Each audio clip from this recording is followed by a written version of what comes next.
Man Visible and Invisible by C.W. Leadbeater. Chapter 18. Sudden Emotions. Some of these produce most striking results in the astral body, results that are well worth careful study.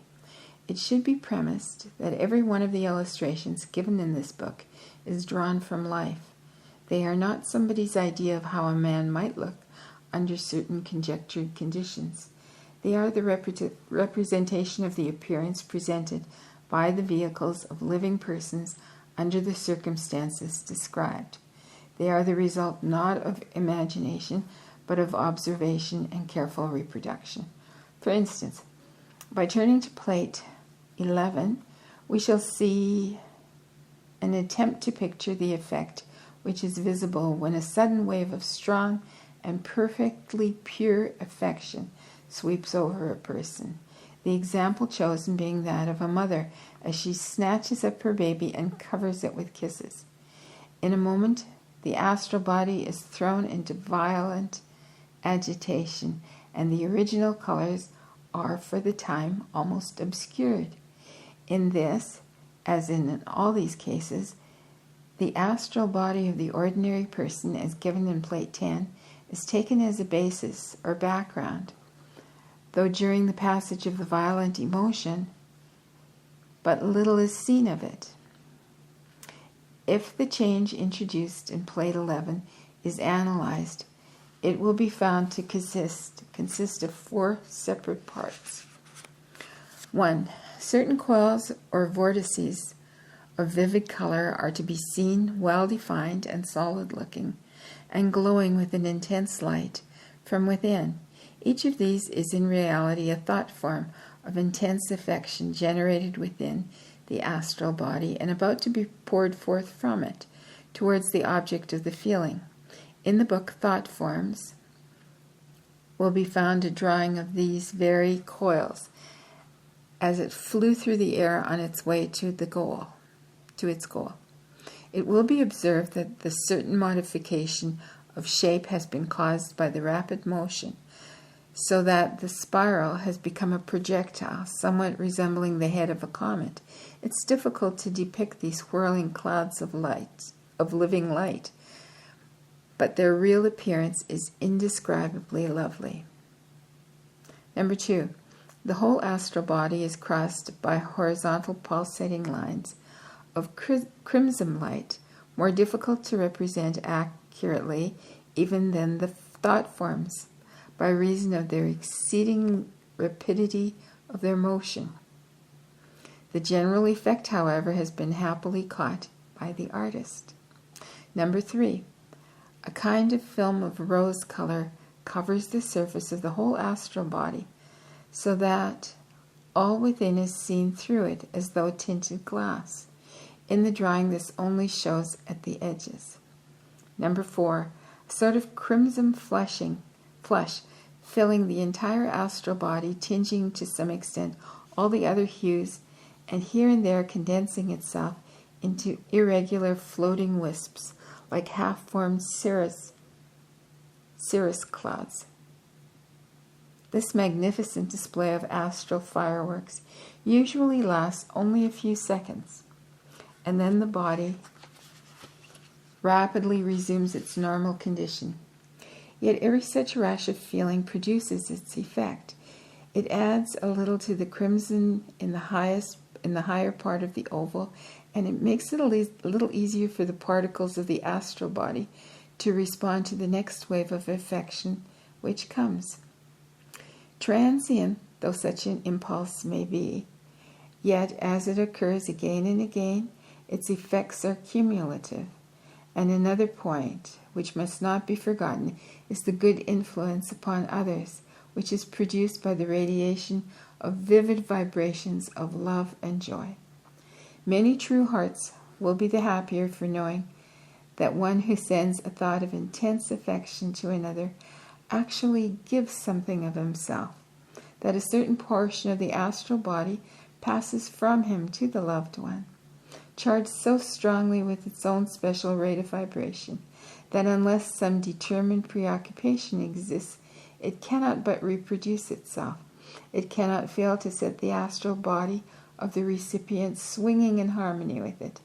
And that means that love tends to kindle love, and therefore that to love a person is definitely to make him a better man than he would otherwise be.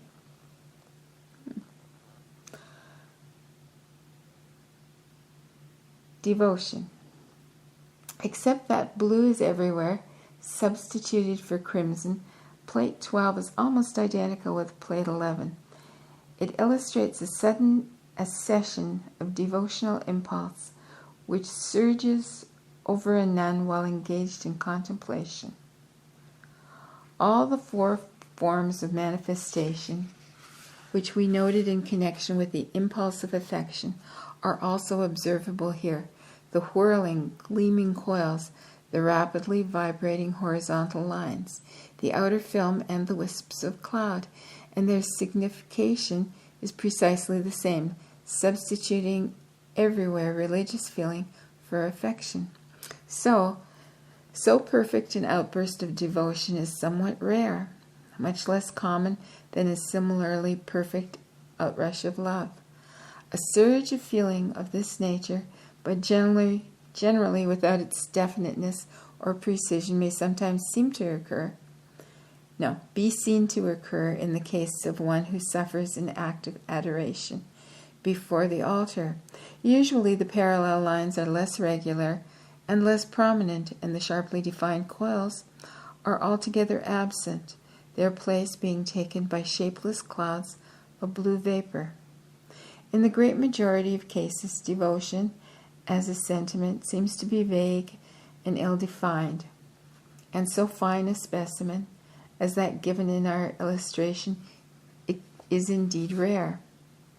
In this instant, when the coils passed out of the astral body, they did not assume the form of the round-headed projectiles, as in the case of the wave of affection, but instead became splendid, upward-rushing spires.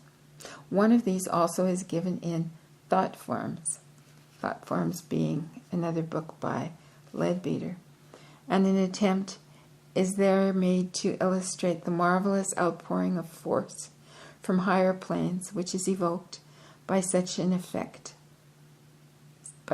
effort of devotion. The next section is called Intense Anger. Plate 13 is perhaps the most striking in appearance of the whole series, and even without any explanation, it would of itself be an eloquent warning against the folly of yielding to a fit of passion. As in the previous cases, the ordinary background of the astral body is temporarily obscured by the rush of feeling. But now the strong and vivid thoughts are unfortunately those of malice and ill will.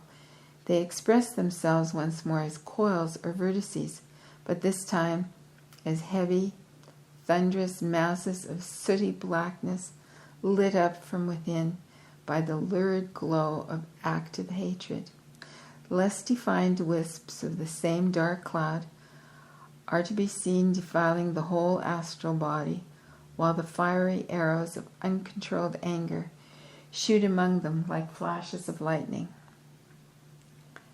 A tremendous and truly awful spectacle, and the more fully it is understood, the more terrible it appears, for this is the case of a man who is absolutely transported and beside himself with rage, a man who for the time being has utterly lost control of himself. Even should the discipline of education and custom still withhold him from outward violence, those terrible flashes are penetrating other astral bodies like swords, and the man is injuring those about him just as really as, though less visibly than, if he assaulted them on the physical plane. While he is thus a source of danger to others, he is utterly defenseless himself. For the moment passion has entirely controlled him, the desire elemental is supreme, and the true man has temporarily lost hold of his vehicle. Under those circumstances, other and stronger will may seize that which he has allowed to be wrested from him. In other words, at such a moment, when a man is transported with rage, he is liable to be seized and obsessed either by a dead man of similar nature or by some evil artificial elemental whose vibrations synchronize with those that are dominating him. Not only is he a danger to his fellows, but he is in appalling danger to himself. The case selected for illustration is, of course, an extreme one, and such a condition does not usually last for more than a few minutes.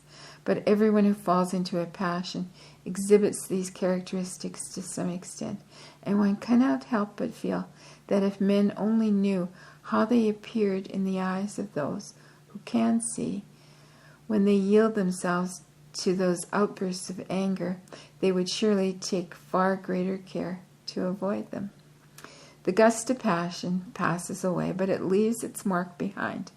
In the astral body of the average man, there is always a certain amount of scarlet, which shows the capacity for anger, the probability of being irritated, and each outburst of rage adds something to this and predisposes the matter of the entire vehicle to respond somewhat more readily than before to these very undesirable vibrations.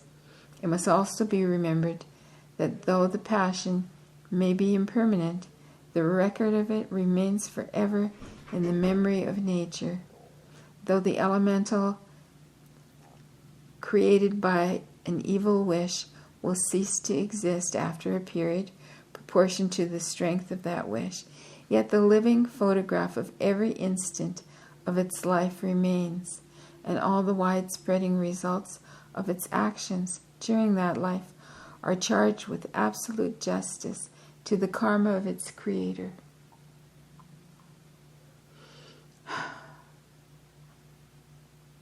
And then, excuse me. The next section is called fear. The effect of fear on the astral body is very striking. A sudden shock of terror will, in an instant, suffuse the entire body with a curious, livid gray mist, while horizontal lines of the same hue appear, but vibrate with such violence as to be hardly recognizable as separate lines. The result is indescribably ghastly, and it's impossible to convey an adequate idea of it by illustration. Plate number 14 gives such a suggestion of it as it can be put on paper, but it can hardly depict the strange way in which all light fades out for the time from the body, and the whole gray mass quivers helplessly, like a jelly. Such an appearance as this denotes deadly panic, and ordinarily soon passes away. A condition of permanent fear or extreme nervousness expresses itself in such a modified form of the same phenomena, but the peculiar tinge of gray and the characteristic quiver are invariable signs of this haunting presence.